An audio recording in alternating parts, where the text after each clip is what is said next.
What if the very business you built for freedom is the reason you feel trapped? On today's episode, we are diving into if your business can't run without you, do you really own a business or does the business own you? Stay tuned. Welcome to a Wiser Retirement Podcast, where we cut through the noise and bring you real, honest conversations about investing, retirement, and building lasting wealth. No sales pitches, no gimmicks, just everything your financial advisor won't tell you. I'm Casey Smith. Today I'm joined with Marty Paradise, certified business coach of Paradise Business Coaching, to talk about how to build a business that funds your life, not consumes it. Hey, Marty. Hey, how you doing, Casey? It's been a while. Yeah, but this is, I think it's your third time here. We're I think so.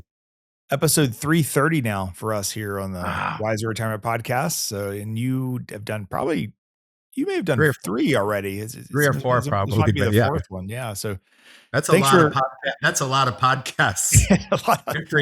It's a lot of talking. Thank goodness we have a great team. Shauna and William and the whole team here have been, Michaela have been taking turns hosting. So it's been not all me. Takes a village, you know. Takes a team. which actually kind of falls into our theme today, right? If your podcast depends on you, is it a really good podcast? Podcast depends on you. You're probably not doing 330 podcasts. Right.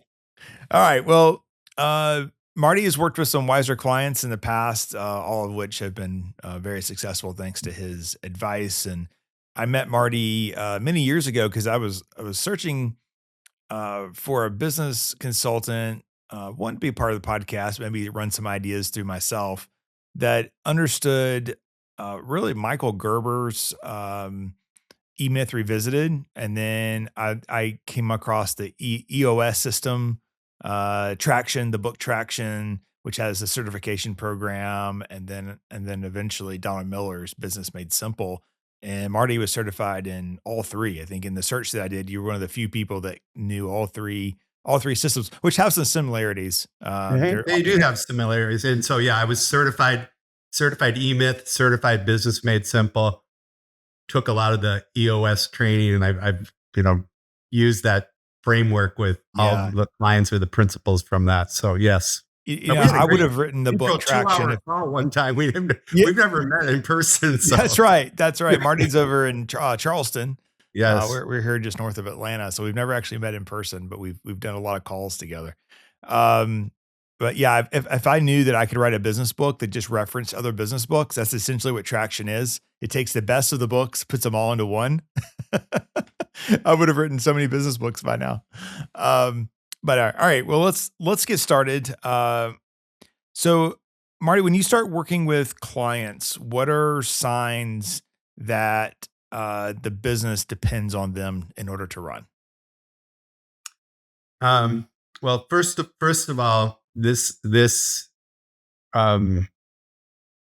problem is apparent with every single client I talk to. One of the reasons they come to me or is something that all business owners want to change regardless, they would love their business to be less dependent on them. So I think that's the dream of every small business owner, entrepreneur is, how can I make this thing work with less of me and less of my involvement? So how do I know, or what are their signs? In an initial consultation, I'll ask them, how much does your business depend on you? And they kind of look back and I say, we're just, if you're not there, how does the business work? I'll get, if I ask them to rate on an 0 to 10, I'll get usually an 8+. A lot of times the answer is the business is entirely dependent on them. That's not where you want to be. And so that's often what times they're looking for help. But signs, my initial sign is how long it can take for someone who's interested in looking for a business coach to schedule a 45-minute intro consultation. If that takes like 2 or 3 weeks, I can just tell that's just a sign that I've never even met them before. I kind of know who I'm dealing with, that this might be a problem for them. Signs, I ask them what they do during the day. And most of the things they come back with are things that employees should be doing versus the owner. Mhm. Um, I can sense kind of a state of just overwhelm because they have to kind of be everything to everyone. Um, Even just how many times they may even get interrupted during a 45-minute call is another sign. Ask questions about their life, last vacation, things Mhm. they like to do outside of life. Usually, those are all kind of indicators that their business depends on them. So So in that case, you think they've built a business? Well, I guess what's the difference between building a business and just building a job? most businesses should be able to to produce without the owners getting back to the dependency. But a business is something that can kind of work kind of on its own without the owner being there, for everything. And so a job is a high paying. Most business owners start like, I want to create a business, but they end up creating a high paying job or a lower paying job. But they have a job now that has all the the overhead and the people responsibilities, the financial, all that kind of mixed in or whatever. And so it's it's a kind of an interesting kind of, it gets back to the, owner operator type of mentality. But and owning a business that's a job. For example, my business, I'm a one person business, and so I treat my business as a business, but my business depends on me. And so it's just a little bit different way of thinking about it. We have a lot of clients that are business owners, and Ah, there's been a few times that I've had to say, "You don't have a business, you just created a job for yourself. You should either sell the business or in some cases, shut the business down and just go work for somebody." Especially when it gets bad where they can't make, the payroll tax liability, right, they're getting in right. trouble with the government and they're disorganized and in this one particular case, it was a dry cleaning business. And I was like, "Dude, if you just love talking to people and that's what you love about your job, go work the window at someone else's office." Right. Right? Right. So Yeah. so a few times you have to kinda tell them the truth, but I'd say in most obviously, we run a wealth management firm, so the people that are here are mostly pretty successful, and, Mhm. it's amazing. We have a couple of new clients now that, aren't required to be at their business every day. They're just kinda out doing their thing, and the business runs on its own. They check in for payroll and they check in for uh, handling the finances, but that's about Sure. it. And I think that's the dream of any business owner is to have something run. I what I always say is that that's when the business has real value. That's a business that you could actually sell someday. Where if there's a business that relies 100% on you, and if you're not there, if you're not taking care of the relationships of the business is not worth as much. Right. No one wants to buy another job. No Right. one wants to get back to Yeah. whether you have a business or no one wants to buy a job. So Um, what do you think is the root of that? Why does that happen to business owners? I mean, in the E-Myth book, they say they have entrepreneurial seizure, and then they become a great technician, but they never become a manager. Do you think it's systems, it's leadership, or it's just a mindset? Like you got to do everything yourself mindset, can't delegate. Because initially, when you start a business, you are everything, you are. and then you grow people, right? You have to grow out of Mhm. that, right? So, Mhm. do you think I there's think it gets down to kind of you referencing kind of E-Myth calls it the entrepreneurial seizure, and the premise of that book is, you know, most businesses start as technicians who then go to build the business. So, dentists start dental practices, CPAs start, tax advisory firms, right? pilots like you, Casey's, pilots start wealth management firms. But the I don't know idea about that. is the idea is they're good at a technical skill. And then there's a time where they're like, I'm going to create a business. And early on, the business relies on their technical skill. Their value in what they do is very much tied into that technical work. Usually they're the best at it. They're the Mhm. the authority at it. But where they get trapped is they continue doing that technical work, the tactical work that other people should in the business should be doing. And if they just stay in the middle of that the whole time, the business isn't going to scale, business isn't going to grow. And it just business gets complex because they're the everything depends on that business owner. So that technical work, it's a big shift, and eventually that shift needs to be made. I have a client I've been working with for 9 years. He's a civil engineering firm. But back when we started, yeah, Mhm. every Wednesday night, I'd look at his time logs. Every Wednesday night, he's approving, stamping all these plans and just doing the work. And probably for the last 5 years, he probably couldn't even do a civil engineer design because he's got a whole team doing that. So it's kind Yeah. of a good example of how you start doing the technical work and then you move from doing the higher value add strategic work, which um, that's a journey every business owner needs to make. I'm sure you've Do made the same do journey do yourself. do you find that most people you work with are willing to make that journey, or do you find that some just aren't willing to let go and they're kinda stuck in their ways? Um, it's challenging. First of all, there's kind of a mindset that how could possibly anyone do this better than I can? And so if you're stuck with that mindset, Yeah. it's going to be hard.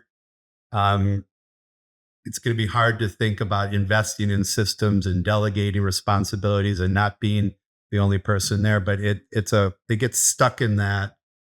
Um, I guess it's kind of like a mindset, and then they eventually just need to, if they're not going to make those changes, they're going to have a business that's dependent on them, which we Yeah. already talked about. That's not what most people want. I think that's where aviation helped me in the fact that you have one airplane type and anybody who's qualified can get in and fly it, but it's a crew, right? So how's it that a captain and a first officer don't know each other, never met each other, can hop in and fly the airplane the same way as all the other people, right? And so it's a process. Hmm. It's a repeatable process, and so that's what we built at our firm. Were a lot of Hmm. repeatable processes. There's almost 100 of them that live inside our software. So if somebody Okay. wants a withdrawal, or someone wants to go through the financial planning process, that checklist, it's a checklist of items that are done over the course of the 3 meetings or 4 meetings, however many it takes. So I think for a lot of business owners, what is your process? What is your repeatable process? I had a professor in college one time used to call it in my operations class. I think he called it mistake proofing. How do we mistake proof our processes, or how do we manage to have the same quality every single time? And then who's accountable if it's not the right quality? So I think those are probably good takeaways from a business owner perspective. Is you should be able to repeat what you do over and over again. Otherwise, you just have a business that you make a good living at. You need to be saving for your own retirement, but the business itself probably doesn't have value. But if you can make it not about you, your business now has value, and you can sell it hopefully for good money, and it changes your life and future generations lives potentially. Um, so, what do you think the first mindset shift is that an owner needs to make to start making their business less about them? We talked a little bit about that, but it is a mindset shift, and it's a mindset shift about kind of just even believing um, that they need to kind of eventually kind of get out of the tactical or the technical. So even just that alone, um, mindset shift is eventually reducing technical or tactical work, Hmm. doing more strategic work, kind of leading the business, architecting systems, putting in processes kind of in place that are truly needed, and being more of a thinker versus a doer. Yeah. Um, is there any one thing that you see in repeatable business or in different businesses are kind of the same? You talked about, the person's so busy they can't take a 45-minute call with you. But once they're in your system, is there like a one go-to thing you'd say, okay, you got to stop doing this? It's the problems are all the same, but all the owners are different. I don't know if that makes sense. Yeah. The problems are there are largely the same, but the owner, and that's what makes it kind of rewarding what I do, because this isn't just like a B and C type of thing. Because you got kind of the owner's own skill, the owner's personality, the owner's mindset in working with the client. But I I always I think getting to kind of your question is that um all businesses really operate around kind of major functions. You need, you need to have a kind of a leadership systems of your business established. Need to have financial systems. You need to have kind of management and operational systems. You need to have sales and marketing systems. And you also need kind of systems around different products and services for the business. But all that kind of put together, in most businesses, they they start with that kind of common denominator.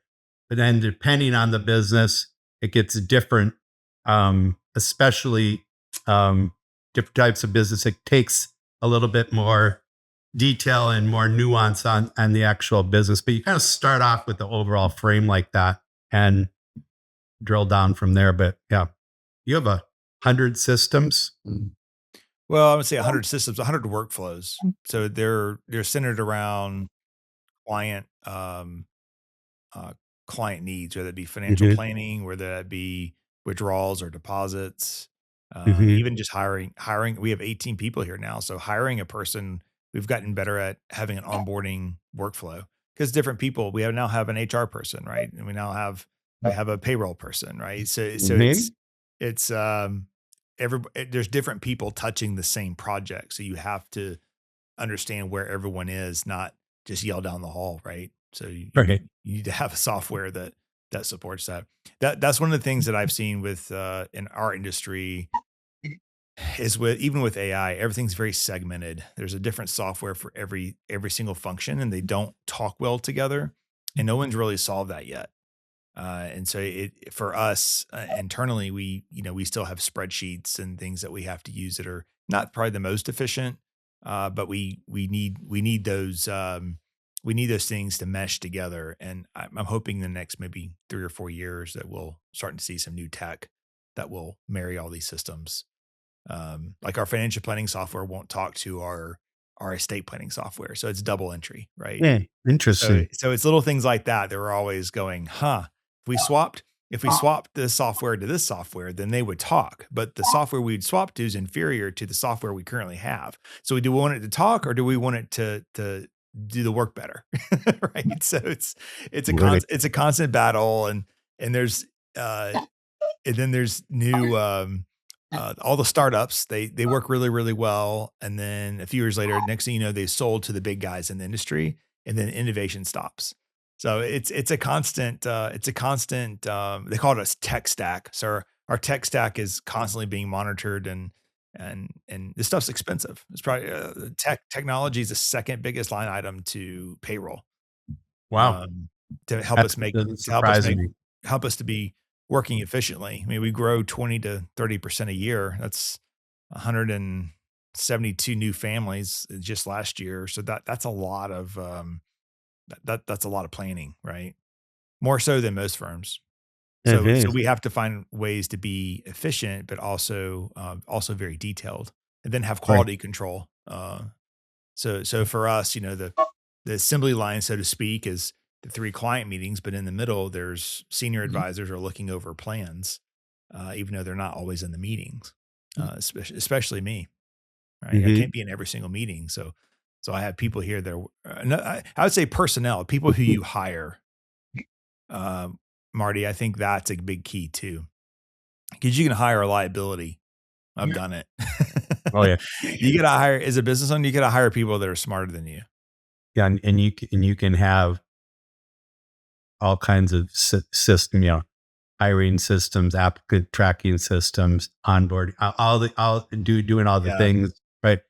But by far, the biggest kind of challenge that all my clients have are just, attracting and developing and kind of keeping good people. By far, that's usually the biggest kind of frustration point. But if you have a business with good leadership, strong, Mhm. other people on the team, strong systems, kind of a great vision for where the company's going, all these things kind of lead to attracting that and keeping that great employee. But yeah, it's something that the people asset is huge, which I also think sometimes might be a surprise for most small business owners as they start growing and scaling their business. Because 5-person company versus a 15 versus Yeah. an 18, I think you're at. Yeah. Yeah, it's a big difference. It feels It's a huge different. difference. It's a huge difference. Yeah. You start having to have, you know, employee manuals and things that you don't really think about when there's 3 or 4 people there, you Mm. know? It also puts a lot more focus on the owner or the leader of the business, and because eventually with that many people, you're becoming obviously less of a doer. You're actually becoming probably less of even a manager, and your business or your function becomes more around leading the organization and inspiring the organization and charting where you're going to go and what you're going to do.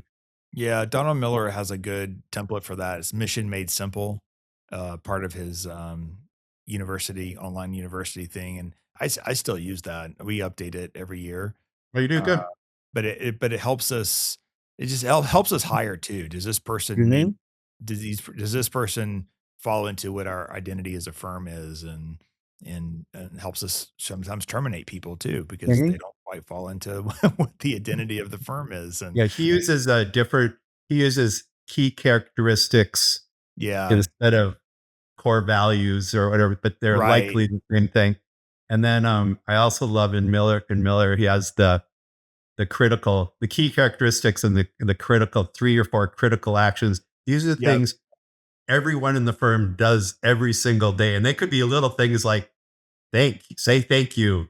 right, I mean, just those little kind of, but it's a yeah, grounding thing and it's simple and it kind of helps build culture around us, a certain set of um, yeah. factors. Are you a small business owner? If you're busy running a business, who's making sure your personal finances are on track? Download 5 Reasons Every Small Business Owner Needs a Financial Advisor, a free guide from Wiser Wealth Management. It's your blueprint for helping you keep personal finances secure while growing your business with confidence. Grab your copy at wiserinvestor.com/guides today. All right, let's get back to the episode.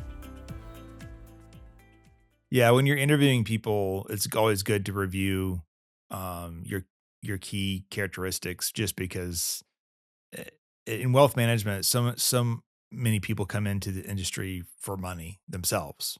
And there's nothing wrong with making money yourselves, but that if that's your primary focus, you're not going to be a good fit here at Wiser because about I don't know, 10 to 15% of our client base probably really can't afford us, but we're here to help them out of their situation. And I find that the more driven individuals in our industry would never pay attention to that person, even with a person probably with less than $1 million, they probably wouldn't help them. Yeah. And so you have to make sure those people don't get into our firm because that's not the heart of the firm.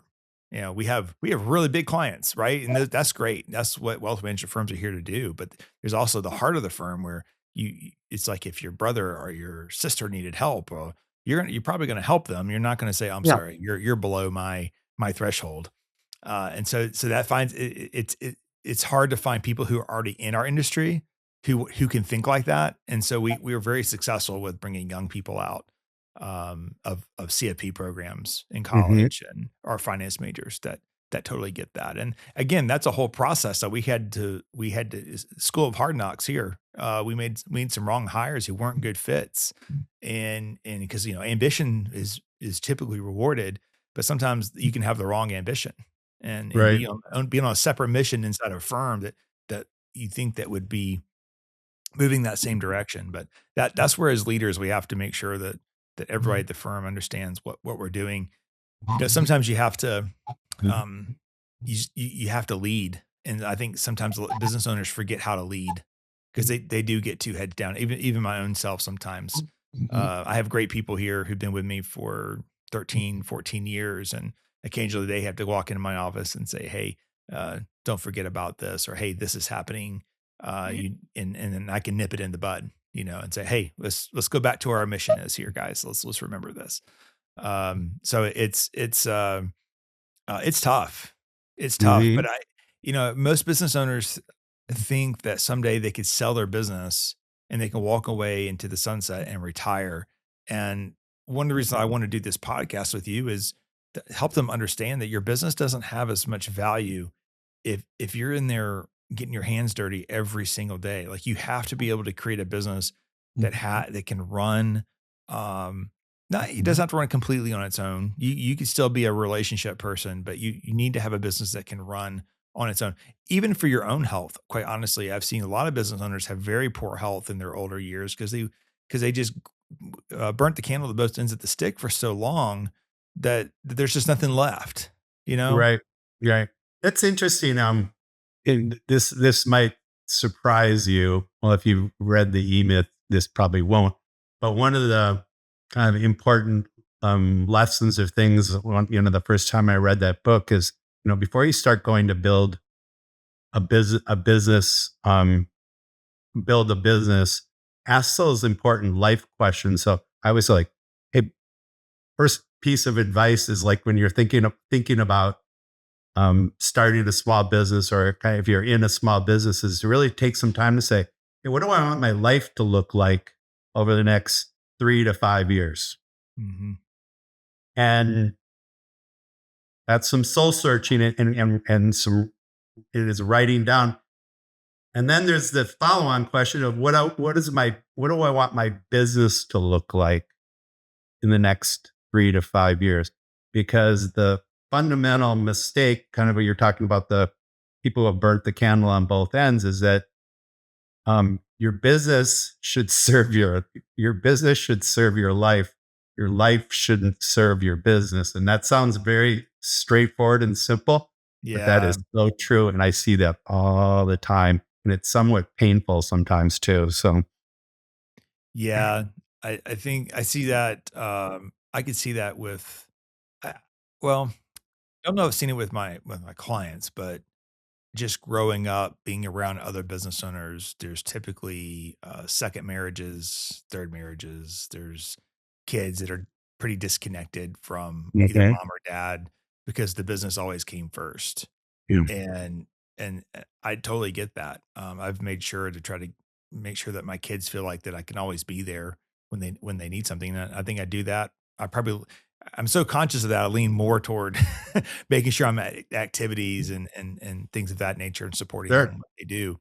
But the business also provides for me to support them and what they do. Hmm. So it's a two-way street. If I have to take a call on the beach, well, I've been known to say, "You're on this beach because I took this call." Right? Um, and I think the 1 week a year I truly get to rest my brain is probably between Christmas and New Year's because no one needs Okay. me Yeah. Right. during that Right. time period, Yep. right? Right. Unfortunately, it's the world's most expensive time to travel, but that is It kind of a is. 15 days or maybe a little less than that I feel like that I can truly be off the clock. Um, but I think all business owners should probably feel that way. But I think really it comes down to, I think we've heard this from other people, coaches in our industry, but people, processes, and profits, right? The Mhm. 3 Ps. The We got to hire the right people. If we don't have the right people, we need to come up with a formula on how we interview, or a system on how we interview people. What are we looking for? We have to hire very slow, find the right person. If we have a person that is not cutting it, and I mean, I'll be honest with you, over the years, I've been doing this for 26 years. There have been times when I didn't want to come to work because an individual was just not performing. And I'm just like, "Oh, I have to go deal with this today." And then I would stay home one day and then I'd go, "Oh, right.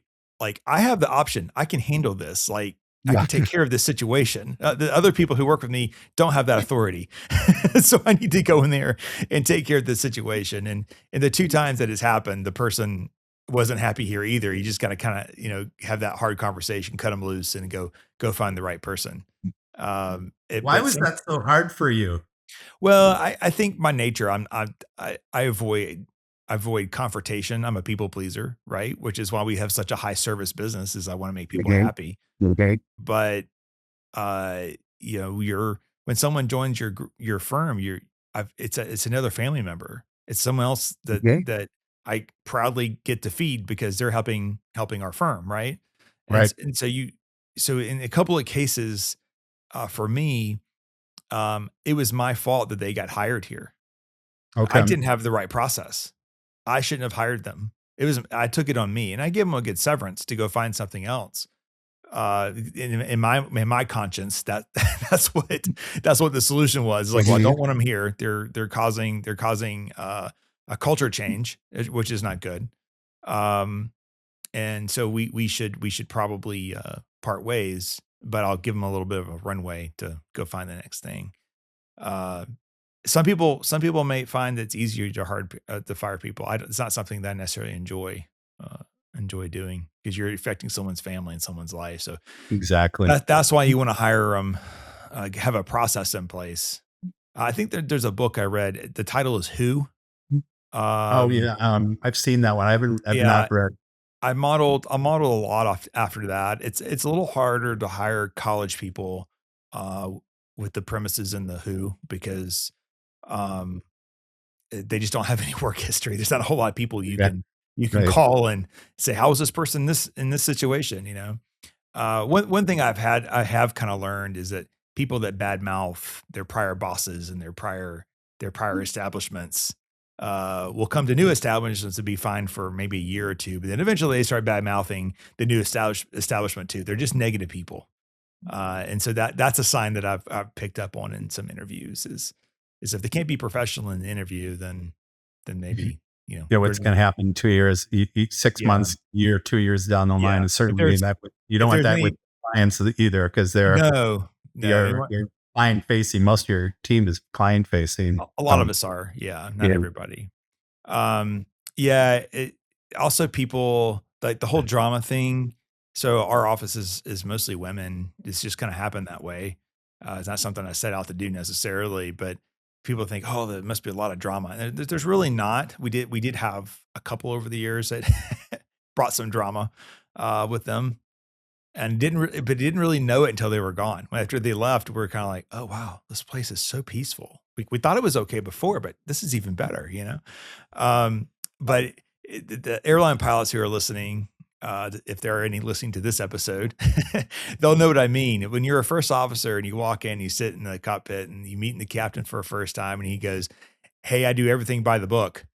Meaning that that just means he's gonna fly the airplane just as the company is instructed. We all do little things a little differently, nothing Okay. crazy.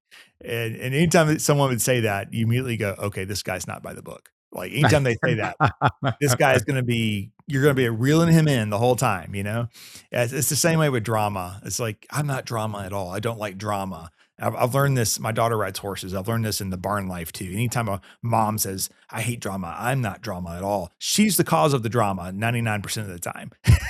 So Hey. same way with employees. If I'm not drama, we talked about this in the past, like with our horses daughters who are into horses. Like there's drama all around horses.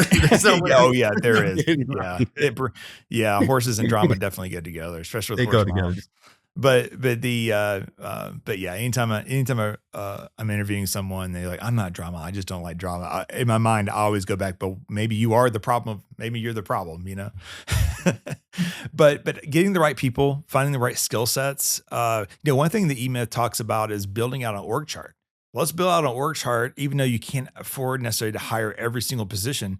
Build out an org chart as to what you want your company to look like over the next 5 years. Yeah. And then you have a vision of where you need to hire. And initially what you're doing is you're circling multiple jobs. Like this person might do these 4 jobs and this person might do these 2 jobs. And then as the company grows, you know exactly how to split out jobs. So if a person's at capacity, you say, okay, I'm taking these two things away from you, and I'm going to hire a new person to do just those two things. And that's slowly how you scale. I've Right. had to And update that really a lot it- because my org chart from when I first written one looks nothing like it is today because we've grown so fast that the org chart keeps getting bigger and bigger and bigger, right? you So actually need to kind of create like back creating a picture of how you want your what you want your business to look like and act like and perform like. A key piece of that is just you know, what's our org chart today? It might have four, may have four names in it, but they're in 8 different boxes. Just that's mhm, what it looks like today. What could it look like a year from now, yeah.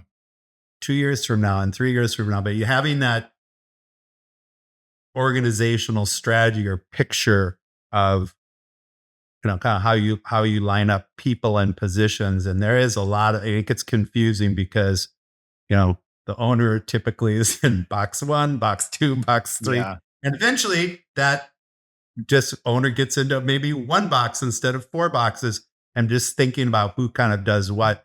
And there's another accompanying process after we do that I do with every client, but you just have to get clear who does what. And so, Mhm. roles and Job responsibilities descriptions. that Mhm. I don't necessarily use that term, but it's basically the same thing. But Yeah. just what's this position's highest level result? What's Mm. the work they do, which are the standards by which they do it? But just a lot of clients will have kind of some glorified job descriptions that might be ancient or they pulled from the internet or whatever they've done. But like doing that, really that thinking about that work of what's this position, who are they accountable to, what's the Yeah. result, what is the work they do, and the standards by which they do it for their role is absolutely key. Yeah. And you, That you and that makes sense, and that makes it clear to them as to what their job mhm. role is. And then We also do a career progression, plan. So when they come in, so I do review meetings every 3 months. So every 3 okay, months, an employee sits down and we get to have a conversation of really it's for them. What are you happy about? What are you not happy about? What are things that we could be changing here? Do you like coming to work here still? These are all important things to me. I want to know that uh, you enjoy driving in every morning, right? sure, And but at the same time, for the young people, it's say, okay, this is where you are today. This is where you want to go, and this is your career progression. You're gonna get the CFP next, and after CFP, you're gonna focus on specializing in tax and estate, and then after that, you're gonna take on these clients, and so it makes it very clear, as opposed to more merit based system where it's just like, oh, you get it if you get it, and if you self study and figure this stuff out, and you see that you know you should always make yourself useful as an employee. You always should find ways to improve, but some people don't do that naturally. And so right. this is like a roadmap for them. So I think that's important on the people part that their expectations, as I'm what impressed success looks like. you have a HR manager with 18 employees. That's actually a testament to what you believe in Yeah. developing young people and leveling in career progression because about 20 about 30 is usually where most Yeah. companies She's maybe make that jump to get in, bring in HR director or chief people officer. My wife, that's what my wife does. That's what she calls herself, a chief people chief people officer. officer. You know, Yeah. She's for a part billion time. dollar company, but anyway. Yeah, she's part-time. Okay.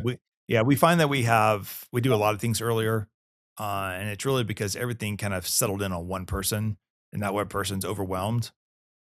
So where I took everything off of me, I put it on one person, and that was fine. But then that one person gets overwhelmed. You have to start breaking things out, right? And yeah, So that's what we're going through right now is compliance and HR, marketing. These are all things that typically firms my size don't quite have yet. But because right, we're growing so fast, we need to have that. We're really two firms in one. We have the traditional planning and assets management side, which is how everyone thinks of wealth management. But then the other side of the business is more one-time plans. So Right. and so the one-time plan business can be a bit demanding at times. And so that's why we carry a little more people. It doesn't really show up Okay. in our Okay. industry projections because they don't count that Okay. income. That income's not counted Okay. it is not valued in our industry. I think it's great for the client. Um, but our industry, they take that revenue and they throw it out when they look at valuations. But anyway, again, that goes back to the heart of the firm and what are we trying to do to help people? And not everyone has $1 million to invest, right? Right. And there are Right. thousands and thousands of people who need help, who are willing to pay for it, which is kind of the second side of our business. Um, so let's just talk real briefly. We talked about people. We've talked about processes, I guess, at the very beginning. But then we also got to make money. What is your best tip for a money management system? What have you seen that works really well for business owners? Money management system. So, So, Donald Miller has this thing, these open up these separate accounts. I tried that one time and it was so confusing to me. I'm a finance guy and I'm like, I don't understand how this is. It must be for a different type of business than mine. I think what you're referring to is a kind of a book by Mike McCallowitz, pronounces right, but it's called Profit First. But it's a Oh yeah, different yeah, way. That's what I think you're referring yeah, to. yeah. And I read that. John uses that for his business. And actually, I have several clients using modified versions of Profit Profit first. First, where you take your, can't explain the whole thing, but it's taking your profit out first and setting up different accounts, Yep. setting up different accounts and putting kind of the money away. But the concept is taking your profits first. He's like, he keynotes these conferences. I can guarantee everyone in this room is going to make a profit next year if you follow my system. I've seen that. Yes. Was you take your profit out first because Yeah. anyways, Yeah. I'm like, And you make hey, everything else work. yeah, In some sense, that's how we tell people to budget. Not too many people come to a wealth Mhm. management firm to learn about budgeting. They've done that successfully already. But a lot of times with younger people, I say, just pay yourself first. Just save what you got to save in your Mhm. 401k and your emergency fund. And then the rest after that, I mean, it matters, but not that much because you've already paid yourself first. But essentially what you're saying is, these are the profit margins that you want. You put those profits into the bank, and then everything else you just have to make work. Like you got to Right. let people go. You let people go. You got to cut out things that don't work. Right. Mhm.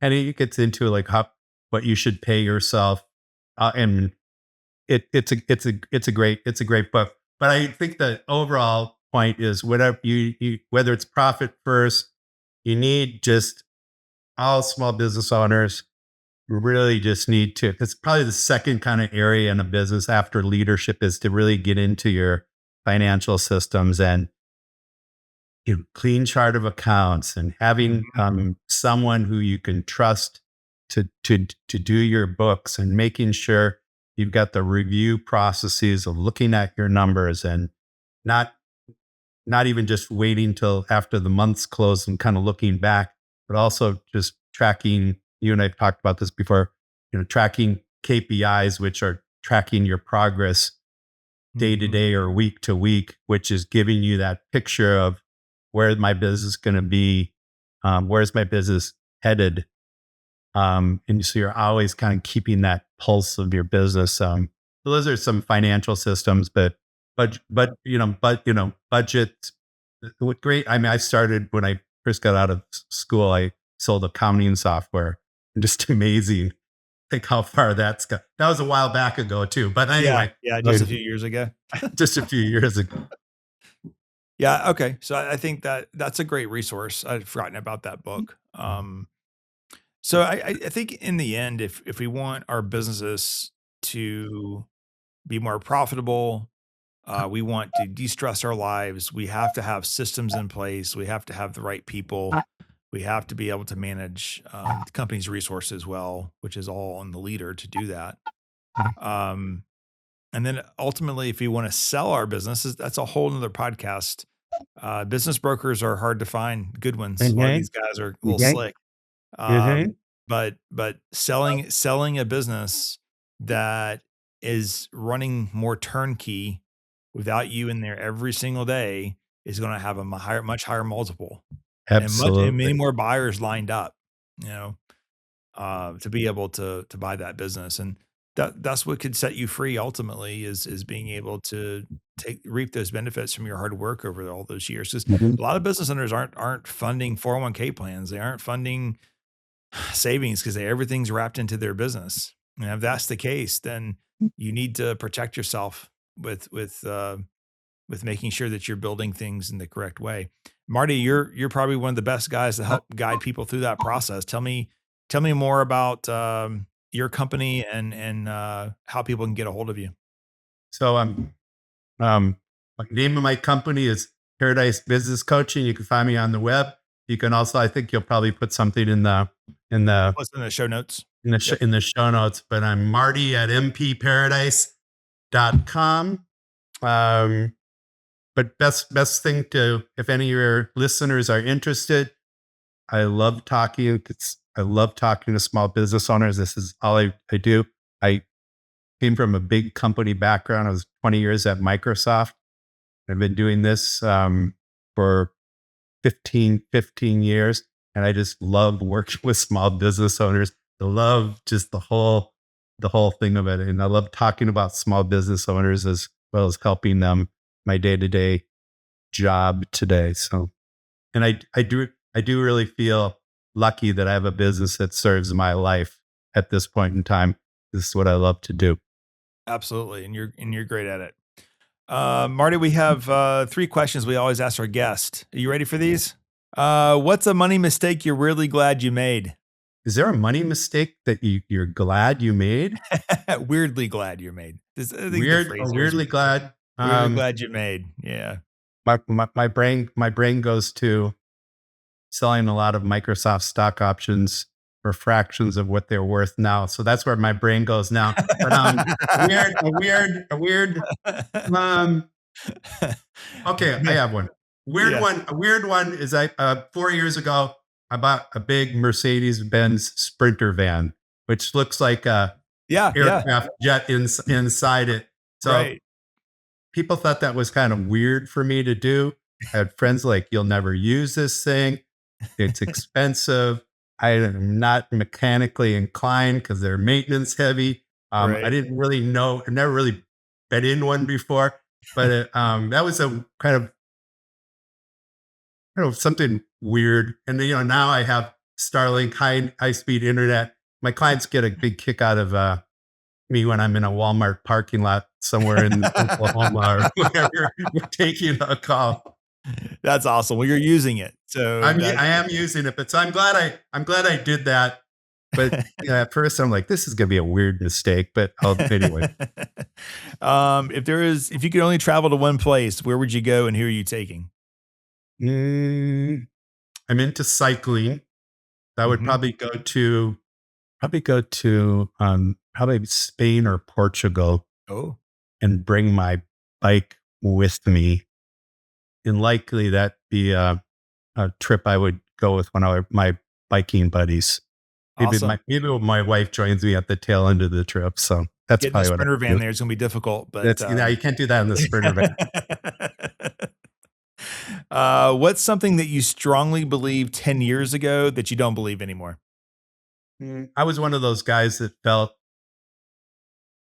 everything had to be detailed, I's dotted, complex, planned out in advance. And I guess 10 years later, I just kind of believing more in just keeping things simple and Yeah. just keeping things simple. And the simpler I can make it for myself or for clients, usually serves me better. And it's something I believe more strongly in, of just kind of keeping things simple. The KISS system. His system, yeah, I mean, I've spent months doing strategy work at Microsoft. I'm like, Yeah. all right, I could have spent a week and probably got something just as good from that anyway. So, but keeping things simple, I think, is something I've learned over the years. Okay. In my wise old age of 65, I just turned The big 6'5"? The yeah. Sprinter vans make you look younger. Yeah, there you go. All Love right. it. Well, thanks for listening to today's Yeah, episode. right. Appreciate it. We'll have to do this again. Yeah. Well, we'll keep you rolling in here. Thanks for listening to today's episode. If you want to learn more about Paradise Business Consulting, you can find that in the show notes. And all right, Marty, go help other people conquer the world. I guess you've already conquered it. All right. And Thanks. we'll see you later. All right. Take care.